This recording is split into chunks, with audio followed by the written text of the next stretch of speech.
আজকের এই ছোট্ট ভিডিওতে আমরা জানব ঈদে মিলাদুন্নবী মানে কি এবং বাংলাদেশে এই দিনে সরকারি ছুটি থাকে কিনা। আমি ইমন আছি, ইমনের স্কুল থেকে আপনাদের স্বাগতম। শুরুতেই ঈদে মিলাদুন্নবী শব্দের অর্থটা জেনে নেই।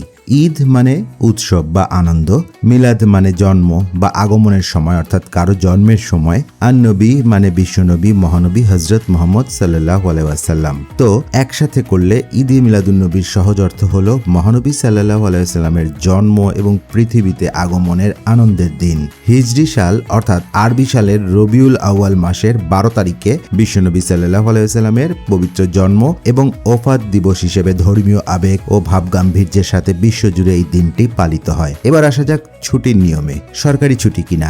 হ্যাঁ, ঈদে মিলাদুন্নবী উপলক্ষে বাংলাদেশে এটি একটি সাধারণ সরকারি ছুটি। এই দিনে দেশের সরকারি, আধা সরকারি, ব্যাংক এবং অধিকাংশ শিক্ষা প্রতিষ্ঠান বন্ধ থাকবে। তবে ঈদে মিলাদুন্নবীর ছুটি তাদের জন্যই প্রযোজ্য হবে না যারা মূলত স্বাস্থ্যসেবা, আইন শৃঙ্খলা রক্ষা, অগ্নি নির্বাপন, বিদ্যুৎ, গ্যাস, পানি সরবরাহ, বন্দর, বিমানবন্দর, রেলওয়ে, গণপরিবহন, কারাগার ও দুর্যোগ ব্যবস্থাপনা সহ বিভিন্ন জরুরি সেবায় নিয়োজিত কর্মকর্তা ও কর্মচারী। সংশ্লিষ্ট প্রতিষ্ঠানের ডিউটি রোস্টার অনুযায়ী তাদের কর্মস্থলে উপস্থিত থেকেই দায়িত্ব পালন করতে হবে ঈদে মিলাদুন্নবীর দিনেও।